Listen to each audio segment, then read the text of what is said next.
I want to bring back former Department of Justice senior attorney and former federal prosecutor Tammy Allison to get your thoughts on, first and foremost, the motion sua sponte by the judge seeking to put more distance and expand, taking the time from August of this year to March of next year, actually the same date as the trial started this year. It's 1 year exactly from when the Chauvin trial started, March 8th. I want to get your thoughts. Good idea? Was that the right direction to go?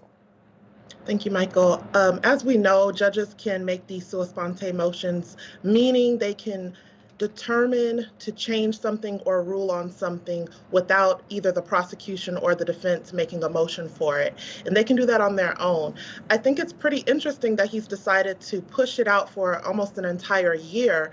I understand, some of the reasoning may be because of the federal charges that are pending. However, the distance between the case of Derek Chauvin and these other three officers is very interesting because I believe that the prosecution might be worried about the public opinion.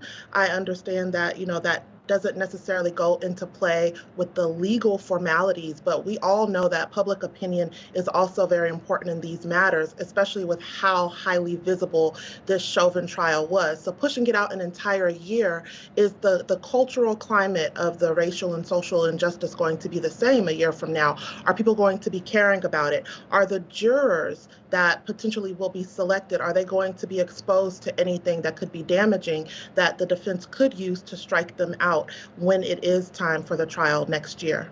Yeah, it's interesting that he thought it would give some distance from the Chauvin trial, but the federal trial is going to be going on. He's saying the federal trial may take precedence because of the harsher penalties. Now, as a former Department of Justice and former federal prosecutor, what is generally the point of view of federal prosecutors when they're in competition or have similar facts and they've charged on federal level and on the state level? What is their general approach towards those state charges? Do they usually defer to them, or do they like to go first? What is their ideas there?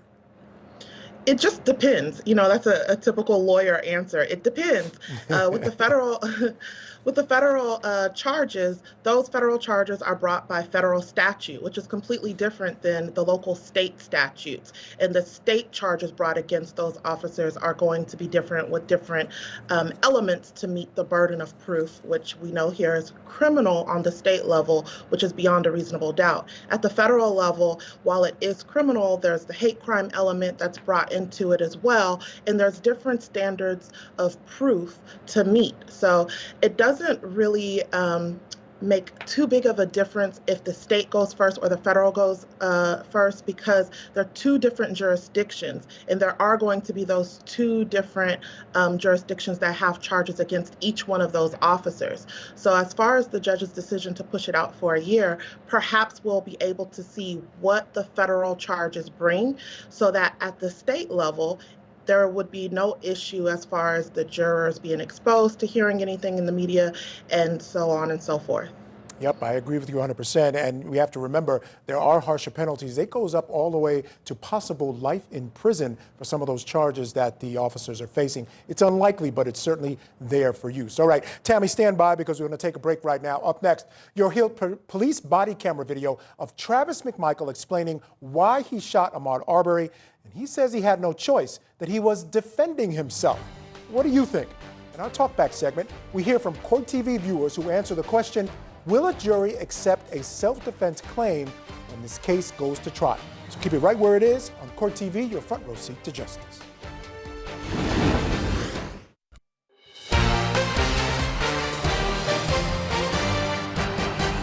You got your ID and all that? No, don't get blood all over yourself. I get that your pants are. You need to move around. Do what you need to do, man. I can only imagine.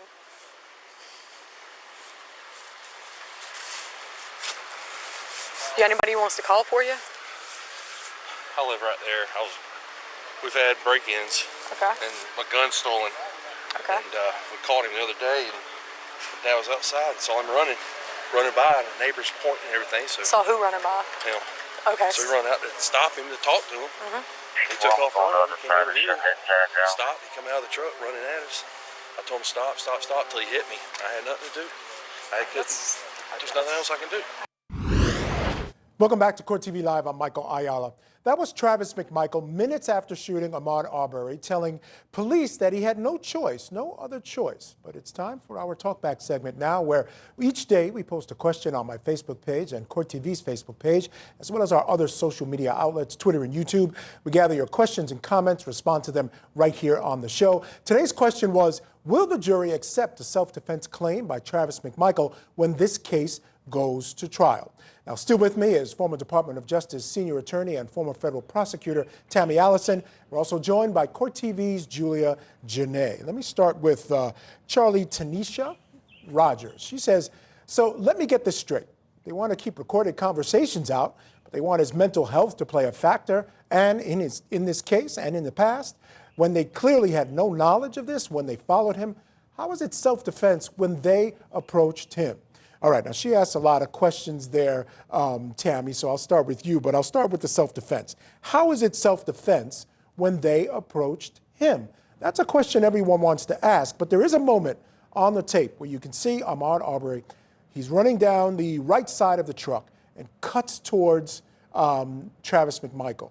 And I think that's where the issue comes as far as the defense is concerned. I believe that Ahmaud Arbery running, jogging, trying to get away from a truck that's chasing him and cutting to the left or to the right, whichever way he's cutting to, he's trying to save his life. He doesn't know why these individuals are chasing him, recording him. This is February 2020.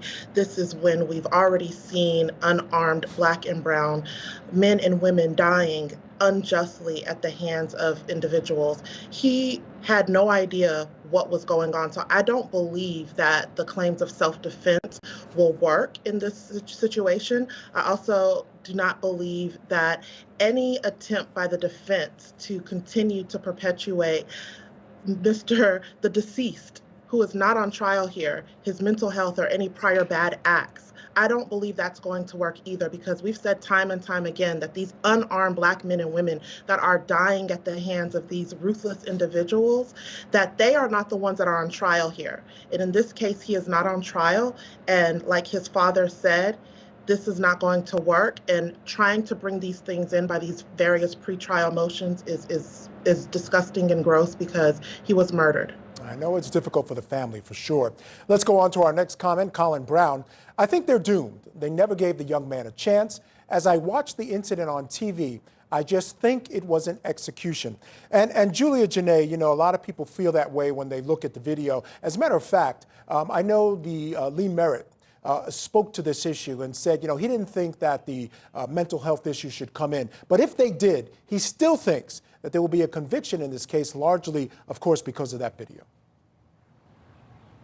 I thought that was interesting that Attorney Merritt said he even thinks that a jury could take that information, pair it with the evidence, which the strongest piece of evidence is, of course, that video, and would still come to the same conclusion that the primary aggressors were the McMichaels, were Travis McMichael, and that there was no time where Ahmaud Arbery became the aggressor, that he was the one that was defending himself. I mean, when you think about how it looks on TV, as that viewer is saying, it just makes me think of what Ahmaud Arbery's dad said, that he watches it and felt like it was a movie, an old-time racial movie where this is what people did. And that's a feeling of a lot of people who watched that video, and one of the reasons that it went viral. All right. Thank you very much, Julia Janae. I want to really thank you for all the wonderful work you did out there in Brunswick, as well as Tammy Allison. I want to thank you for joining me tonight. I truly appreciate it very much. You guys have a great evening. Thank you. All right, now we are going to continue to watch what's going on out there. We'll get you up to date on all the motions when the judge decides to rule on those, and certainly keep you updated on what's going on in Minneapolis as well. It has been a true pleasure being with you. Up next in closing arguments, Vinnie Politan takes a look at the jailhouse phone calls made by the defendants in the killing of Ahmaud Arbery. He's going to have all that and more, and lots of legal news from across the country. So keep it right where it is, right here on CourtTV, your front row seat to justice.